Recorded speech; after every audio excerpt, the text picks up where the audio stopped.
张简斋，1880至1950，祖籍安徽桐城，生于南京中医世家。30至40年代末，曾任中国国医学会理事长、南京、重庆中医师工会理事长、南京中医学校校长、行政院卫生署中医委员会常务委员等职。又成家学，20余岁医术已崭露头角，50岁以后在医学界富有盛名，有南张北师、施金墨之称。1948年12月迁居上海，继续挂牌行医。次年5月迁居香港。这天晚上，金陵春的菜特别丰富，一盆鱼翅大得很，我第一次吃到熊掌，还有许多烤品。据说这席的菜式是根据清朝的大员端方宴客的菜单，所以这席菜显得既丰富而又珍贵。后来我们打听到这一席菜的代价是40元，这是我向所未闻的高价筵席。席中，南京医界领导我们到夫子庙一带游览，秦淮河干涸得很，但是还有画舫和歌女，玄武湖风景最美，令人留恋不止。我们也见识了一下。卫生部长折简相邀3月23日，我们到丁家桥国民党中央党部，那时节正在举行三中全会，军警林立，戒备森严。我们要谒见首长，就由秘书长叶楚仓先生出来接见。叶氏与我们大家都熟人。他说，关于废止中医一案，是西医在中正会所提出，这是西医们的单相思，执行是要由政府来执行的，绝不会有一个人敢出来主持这件事。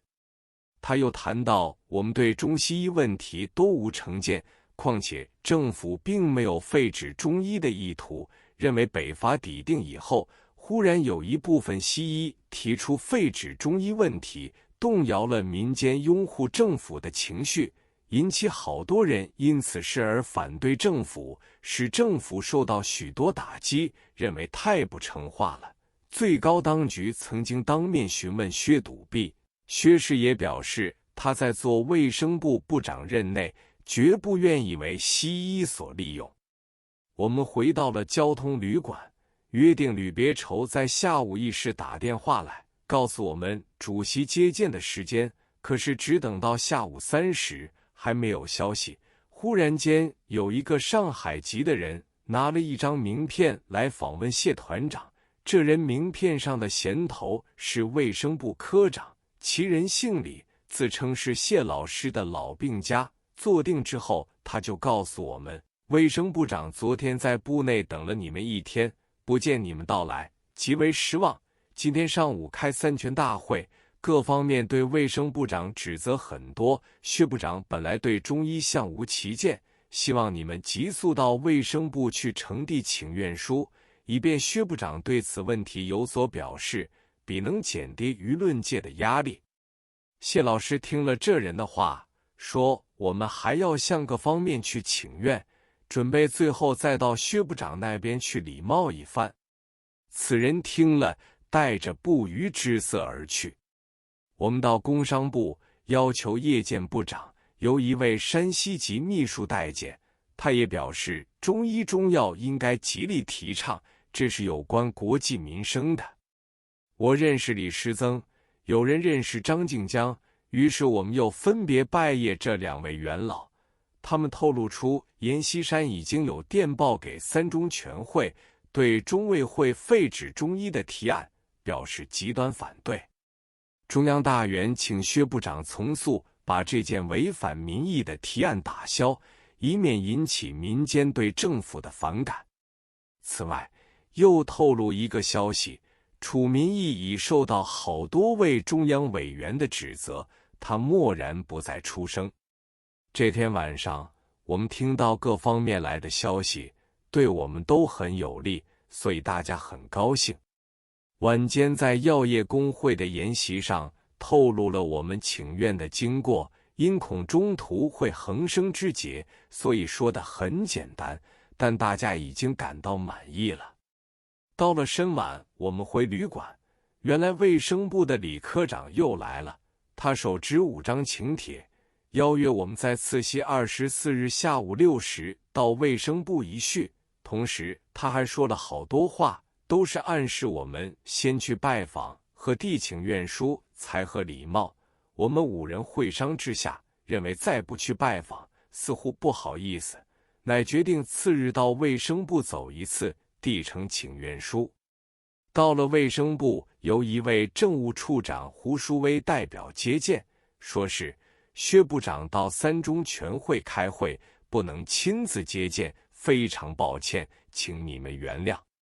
中午1时，吕别筹的电话也来了，说定即日下午4时，主席召见你们5位代表，时间只有5分钟，而且为了我们进业便利起见，到时他开车来接。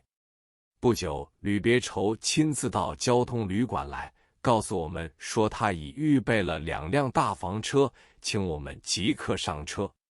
2车缓缓而行，开了好多时间，进入中央军校，里面地方很大，又走了好久，才到达主席官邸。客厅间已坐了几位不知名的人物，他们每个人的谈话也不过几分钟，最后轮到我们，于是吕别筹就让我们进去。只见里面陈设简单，摆上了8张沙发椅。主席见了我们，和我们一一握手，说：“你们的事我都知道了，我对中医中药绝对拥护，你们放心好了。”主席口操宁波土音的国语，见到我们都说上海话，他就改用纯粹的宁波话和我们谈话，只说了2句话：“我小时候有病都是请中医看的，现在有时也服中国药。”说罢，侍从人员已拿出主席的大氅，我们也只好告辞了。临走时，他叮嘱吕别筹把请愿书的批语从速发出，同时吩咐我们夜间的消息要等批语发表之后再透露才对。我们应邀出席卫生部之宴，薛部长对我们客气之至，说：“今天你们到来，我很高兴。”同时还邀了从西北考察归来的哈定博士来演讲考察经过，希望你们在席上讲话不要过分攻击中卫会。臣代表你年纪最轻，博付处民意的一篇文章，我也读过了。我为了要表示提倡中医中药起见，准备聘请你们之中2位为卫生部顾问，以便本部与中医界多有联络，消除隔阂。正在谈话时，哈定博士到了，携带着一个手提电影放映机和银幕。卫生部许多司长都是西医出身，用英语和哈定博士谈话，谁知哈定说的一口中国话，放映电影时，他也用中国国语讲述。影片放映了2小时之久。本来卫生部排定了宴席的座位，用中菜西吃的方式，但是哈定博士很随便，他说：“我们不妨一面吃一面看，不要太拘束。”余想本书谢立恒诗情回忆一篇。